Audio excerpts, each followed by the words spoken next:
Welcome back to What Arty Noobs for General Disturbance. This is an M44, the Tier 6 American SPG. It's located on the north spawn of Ruinberg and it's under the command of JohnnieP of RIVEN. Game started. 155mm howitzer, mounted in a swivel bracket and located on a Walker Bulldog hull. It's quite a nippy little arty, but it's got a huge firepower, mostly because of the reload time. 16.79 seconds, and that's very fast. And the shells it fires can do 550 alpha if they can penetrate 39mm of armor. And they do penetrate on occasions, but this is a tier 8 battle, and he's tier 6 arty, so he's gonna earn extra XP if he hits lots of tier 8 opponents, but he's gonna find it difficult to get through their armor, because they're going to have higher armor than normal. He's got a E25 the other side of that building. He can't hit that, not from this position, which is why he's got a red line. You can see the red line. You can't shoot if you've got a red line, because if you do, you'll hit the obstruction that's causing the red line. Okay, that T21, he's moving forward, and now he's in the shadow of those buildings, so again, we can't shoot at him. Looks like he's trying to get through into the centre of the village, which means he is a bit of a threat to Johnny at the moment. But Johnny still can't get a shot.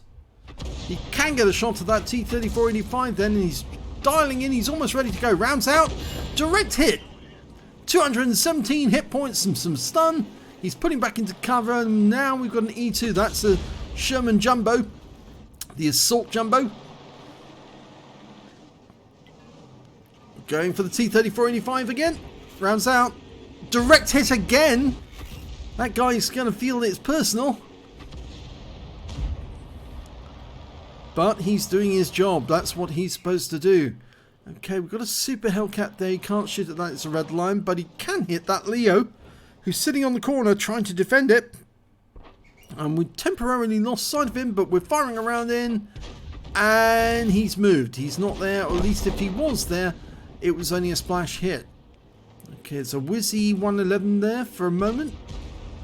He's got a green line there, which means that technically he could feather around in, and he might be able to splash that guy.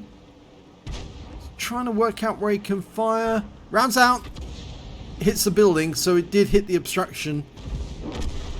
The E25 is pulling back as well. Looks like they're not happy. There's so many enemy tanks just the other side of those buildings. And in town, we're seeing an UDES 03 making an almost suicidal run across the centre. But the reason for that is that most of our forces have pulled out of the centre now. In fact, we do have some dead tanks in the town. And the enemy's now pushing forward towards our cap. Oh, T-3485 goes down. That's the one that we hit earlier. The Wizzy 111 goes down as well. So, we've got an UDES sitting on the other side of that building, trying to dial in on it, fires a round in to get some splash, it hits the building instead. Still marking that as target, he's pulled back, so we're not going to get a shot on him, but that's a VK3001P going around that corner. KV2, we might be able to hit that. He's dialing in, almost ready to go, rounds out. A direct hit! We don't know how much damage it did, but it was a direct hit on target. And the UDES, well, he's repositioning again. Now his spot has been occupied by VK3001P, the German medium tank that was similar in design to the Tiger, but a precursor of it. And the Achilles goes down. My gun, there's a lot of tanks blowing up here, but some of them are ours as well. And that VK's hiding. The difficulty here is JohnnieP's trying to look for a target he can hit, and he's not finding any at the moment. Ah, now there's one he can't, the Leo, and that's the one he hit earlier. And he's now missing a load of hit points, so maybe he did splash him, because he's now down to 79%. So it looks like that early shot was effective. Now we're looking where that Super Hellcat was last seen. Our guys are now moving past that position, and they are pushing towards the enemy cap area. But if that Leo's around the corner, we're not going to get a shot on him, but we can certainly hit this one. The KV2, not fully dialed in yet, but almost. Rounds out. This looks good. Direct hit, 155. Didn't penetrate the armor. Hit it right square in the center at the front. You can see on the upper plate there's a yellow stain where the round went off. Yes, the mods color code the explosion so you know which round did what. And there's a Lorraine 155-51 up there, the tier 8 French SPG. JohnnieP fired around at him just in case he could splash him, but we lost sight, so we don't know how much damage that did. But I suspect he's still there, and one of our tanks is very close. There he is, and he's very low on hit points, and the Hellcat's there as well. He fires around it and gets a direct hit. So he's got his first kill, and he's stunned the Hellcat as well, so he's picking up stun assist. The Hellcat's trying to kill that T-3485. We're momentarily going to be loaded. Okay, we're loaded. Round out on the Hellcat. Bit late, but still splashes him for 53 hit points. Ooh. Just lost the Cromwell B, and now that ISM is being a bit of a nuisance because he's chasing after our Carnarvon, and there's not a lot we can do there because he drove around the corner before our shell could be fired. There's an enemy Hummel in town. He's probably trying to run away from our guys, but we've got a red line there, so unlikely we'll be able to feather a shot in. That Hellcat's being chased by a Scorpion, the tier 7 American Scorpion with a 90mm gun. They both got 90mm guns, actually. In fact, the Hellcat has a bit of an advantage because the Scorpion doesn't have much in the way of armor. In fact, nothing at all. Oh! Okay, we're loaded.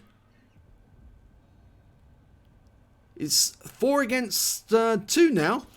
And all the enemy's got is the ISM and the Hummel. Whereas our team's got 3 Artys and the Scorpion. Now the good thing about the Scorpion is that it does have good camo qualities. And he's just spotted the Hummel, who's turned around because he realises he's been seen. We fire around in, lands behind him, stuns him. But remember, all our team are RT except for that Scorpion who just got the kill. And that means now the last remaining enemy is that ISM. And the best thing that we can all do is get down to the cap. Oh, the ISM suddenly appeared and he's in our cap. Okay, but we're going to have difficulty trying to see him because the view range of this Arty is not much more than 265 meters. And that is a lot further away than 265. So he's guessing where the ISM is. And that shot didn't work. But the best thing our guys can do is get 2 in the cap. And our M12 is about to enter the cap. And once we're in the cap, we'll cap out before he does. No matter if we don't get a reset. Okay, JohnnieP tries and fires another round in. But nope, still no reset. Hopefully he will find the ISM. If he does, that's a good guess. I think the bushes are probably the best guess of all. If he fires a round in and gets a hit, he might get a reset. Oh, he did! 54 cap points defended. And we've got 2 in the cap at our end, so we're definitely going to win. There's no way that the ISM can win now. And there you go. The shell landed right in his front. We can see where he is. And rounds out. And another hit, but it was a splash. And the ISM goes down at the end. And our guys capped out as well. So well done there to JohnnieP and the FV207, who both went back to reset the cap. So let's have a look at the end of battle stats and see how this one worked out. And it's the 3rd class tank of a JohnnieP of RIVEN in the M44. He managed to get a bruiser medal, getting at least 5 critical hits. He got 7 in that one. And he got a defender medal. Yes, he managed to get at least 70 defense points on the cap. And earned an epic medal out of it. And his win rate for the game was 2,099. So despite the fact that he didn't do a huge amount of damage during the game, he certainly ended up very nicely at the end of the game with a medal out of it. We look at the high scorer in that game was the ISM. He got the high caliber for 2,605 hit points. The next high scorer was the Carnarvon Action 10, who got 1,975. And after that, it was UDES 03 on the enemy team with 1,913. JohnnieP managed to get 1,099 hit points, which puts him a little further down the table because there was 3 enemy tanks ahead of him, as well as 3 on his own time. It puts him 7th on the table on damage. But when it came to kills, the high score again was that ISM with 4 kills. There were 2 players on his own team who managed to get 3 kills, the FV207 and the Scorpion. And then there's 3 players who managed to get 2 kills. So he's actually 4th when it comes to, or joint 4th when it comes to kills, because he only got the 1 kill in the end. Only the 1. Never mind, it doesn't really matter that much. It was the enemy Arty, so that's one good thing. When it came to base XP, he's still in 4th place because the Carnarvon Action 10 got 742, the Scorpion got 729, the FV207 got 717, so he wasn't that far behind from the title of the leader, getting 715 base experience points from that game. So a good game for Johnny. Let's have a look at detail. 16 shots fired, very few shots fired in that game, 6 direct hits, no penetrations, 11 splash, damage of 1,099 hit points, all of it at more than 300 meters. He damaged 5 of the enemy, killed 1, and did 484 hit points of stun assist off 10 stuns, and he got 71 defense points, so he got it by just 1 defense points, well 2 defense points if you count the 70. He just managed to get his defender medal out of that from 2 shots, and he earned 31,361 credits on a premium account, got 15,680 from personal reserves, and that brought his total to 47,041 credits, and after ammunition resupply he took away 38,961 credits.